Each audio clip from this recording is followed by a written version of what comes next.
Katherine, I know you've spoken about that race in 1967 many times over the years. What do you remember about it now, 50 plus years later?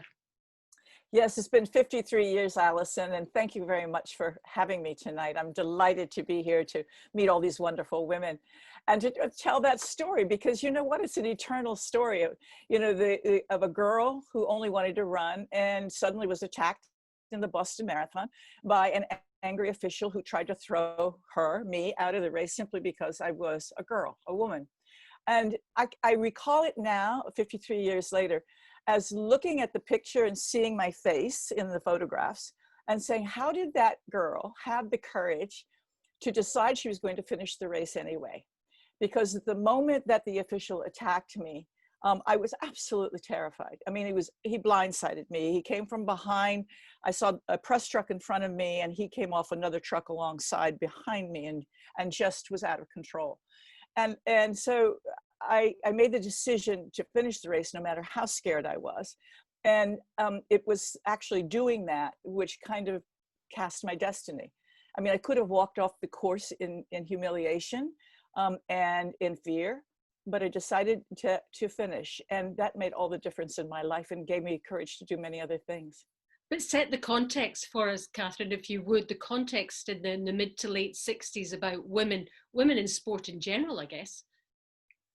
Yes, it was amazing. It was the advent of the next great liberation movement, meaning the first one in the teens and the 20s, where we got finally the right to vote in the United States in 1920, and I think England in 2018, right? Because I ran the London Marathon in honor of that occasion. So it was the eve of this women's liberation movement, and I didn't understand what it was all about. I mean, I just always had gone out and done the things I wanted to do. But I was at university, and I was studying sports journalism. And the reason I was studying sports journalism was because I wanted a really good credential, because I knew it was going to be very hard for me to get in that career. And I had chosen journalism because I knew I didn't have a chance to be an athlete.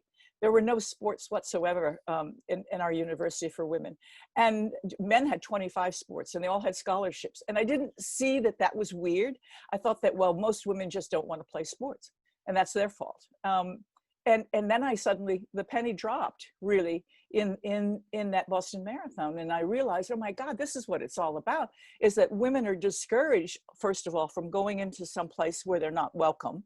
And then being told that they can't do it anyway. Well, of course they can't do it anyway if somebody's going to attack you and try to rip off your bib numbers and say, get the hell out of my race, you don't belong here. And by the way, when I finished the race, I was not only DQ'd, disqualified from the race, I was expelled from our athletic federation for running with men, for running more than 1.5 miles, for fraudulently entering the race with my initials, even though men had entered with their initials, and for running without a chaperone. And with that, the enlightenment was complete, because I said, you got to be kidding me if this is the way women are treated. And of course, that was the same in education and in the career force. And it became then a real crusade to get women official in running, because it reflected everything else in society. I think it's hard for this generation to understand that now, but it's a good thing they're understanding it. And I think that they really, really respond to it. And I'm finding that this generation is incredibly, and I want to thank you women out there, really amazing, for supporting each other.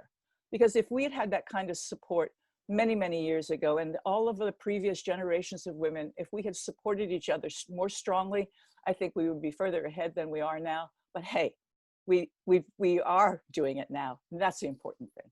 But for you, it takes a special kind of character to do something that you did, to stand out and put yourself out there in the face of adversity. And it was such a barrier to break through. Did you feel you had it in you? Did you realize really the impact it was going to have?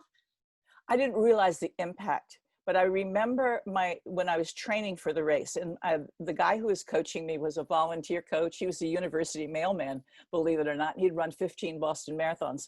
And when I told him I too wanted to run it, he said, you can't do it. It's impossible for a woman. I said, no, I read, that other women have run marathons, and that a woman, in fact, in Boston had jumped out of the bushes the year before and run. He didn't believe it. but finally said to me, if you show me in practice, I'll be the first person to take you to Boston.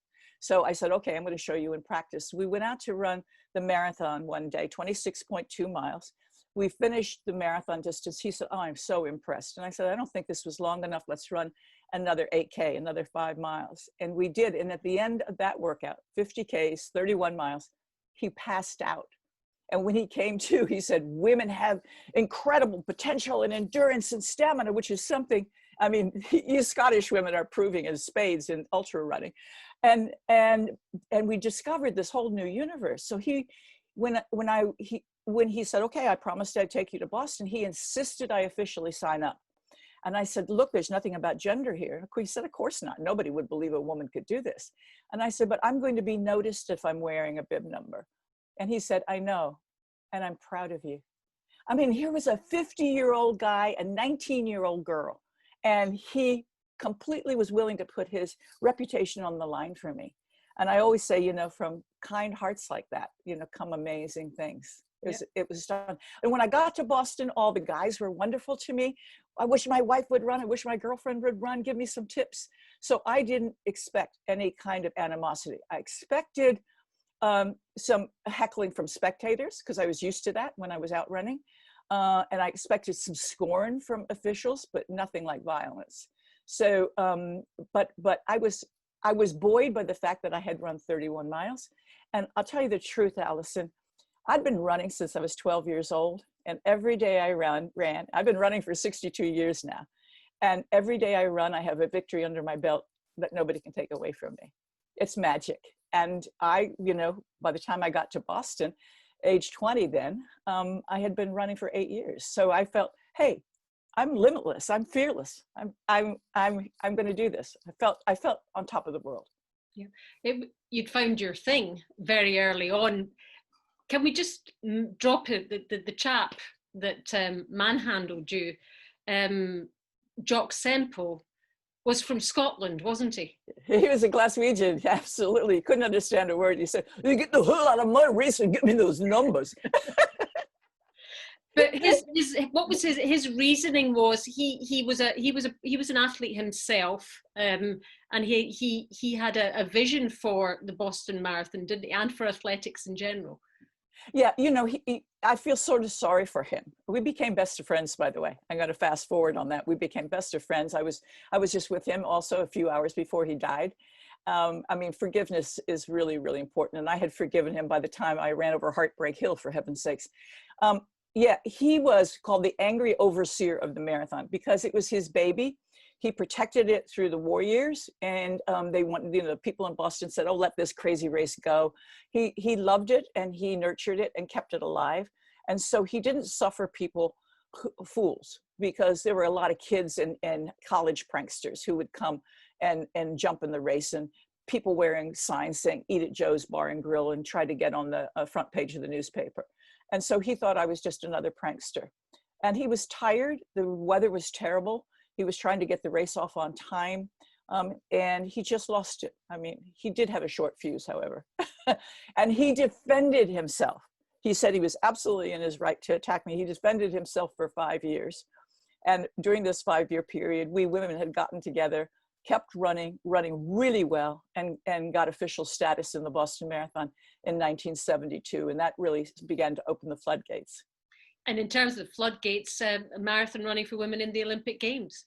Yes, that turned out to be my career, actually, because I had run well through the 70s. And in 75, I showed up at Boston again, official this time, won a trophy, ran a 2:51, which was pretty damn good in 1975. Then I really turned my focus to getting the women's marathon event in the Olympic Games. And I did that by organizing a global series of races around the world. Maybe some of you all remember, it was called the Avon International Running Circuit. We eventually had races in 27 countries, 400 races, over 1 million women. And the data and statistics from that race led to getting the women's marathon in the Olympic Games from that series, because we had enough international representation. And in particular, of interest to all of you, would be the fact that in London in 1980, we staged a race that had those 27 countries and 5 continents, which exceeded the Olympic requirement of 23 countries and 3 continents. And we closed downtown London streets for the first time in history for a sports event. And the leader of the Greater London Council said, ladies, we've only done this for the Queen. And that race was essentially the design model for what became the London Marathon the next year in 1981. And I'm sure the organizers of the London Marathon don't like hearing that too much, but that the ladies were actually there first. But yes, right on, ladies. I guess you won't be surprised at how women athletes have just taken the baton and just run with it and got better and better and better. Yes, they will only get better and better and better as well. And it's not really about speed so much as about endurance. What we're finding is that women have more endurance, stamina, balance, and flexibility than men. But we just haven't had the sports that emphasize that. I mean, for 3,000 years of Olympic sports, it's always been about speed, power, and strength. So it doesn't mean one is better than the other. It means we're different, and we're finally getting the opportunity, and we women are creating that opportunity. And I think if I have any message to give to the women tonight, it would be, listen, you are enjoying your career, keep at it as a sportswoman, but also think of the future and what you can create, because the world is ready for events that enhance women's unique capabilities. When we have a lot going for us now, we have birth control, so we can control our biology, we have nutrition, we have equipment, we have health. Despite COVID-19, we have health. And basically, those are things that previous generations never had. So let's play it forward. We can really, really do amazing things. You did hint at the start that perhaps things haven't moved quite as quickly as they should have. What is standing in our way still, do you think? I think it's our own sense of limitation. I think, for thousands and thousands of years, we've been the nurturers and we've been staying at home and listen, the reality is it is very, very difficult to have kids and a career and manage the house and do sports. So it's a balancing act. And I take as great heroines in my life, people like Paula Radcliffe, who took time from her huge career to have 2 children. I mean, it must have cost her millions. The reality is most of us don't have millions, and we don't have professional sport where most of us are amateurs. And so it's hard to find that balancing act. So that's where, again, I think if we're supportive of each other, we can figure it out. I mean, how about trading off the kids while you go work out with a neighbor, and then you could do another favor for the neighbor? I mean, it could be just that simple. And just think of different ways, to pay back. You went back to Boston for the anniversary and ran it once again, 50 years later. What did that feel like? Can I tell you, Alison, it was the happiest day of my life. First of all, I've been at Boston for every Boston Marathon for the last 50 years. I only missed 2, the 1968 and 69, because I was still so scared of Jock Semple. I didn't want to go back. I really was. I let him get to me, and I was afraid of him, because he was a vicious guy. Well, if you look at the pictures, it looks very scary. It was very scary. It was very scary. But I'll tell you what happened. In 2017, I found myself, because I still ran regularly, but I trained up for it. It took 18 months and trained back up for the marathon distance. And I ran Boston again for the 50th anniversary in 2017. And everything came together. I only ran 24 minutes slower than I did when I was 20. And yeah, it was cool. I mean, I found that at any age you can get it back. And that I also ran with 125 women who were in support of my charity 261 Fearless, named after my bib number. Hold on, I'll show you something really quickly. That's the old bib number that Jock tried to rip off of me, and he got the corner there. You got a corner. He got the corner and it flapped throughout the race. But that number has become a magic number, meaning fearless in the face of adversity. And so from that, we have created a wonderful charity called 261 Fearless, a nonprofit, which reaches out to women everywhere to run, and that we are empowering them through running. So go to 261fearless.org. We have a very, very active group in the UK. We'd love to have you guys join us.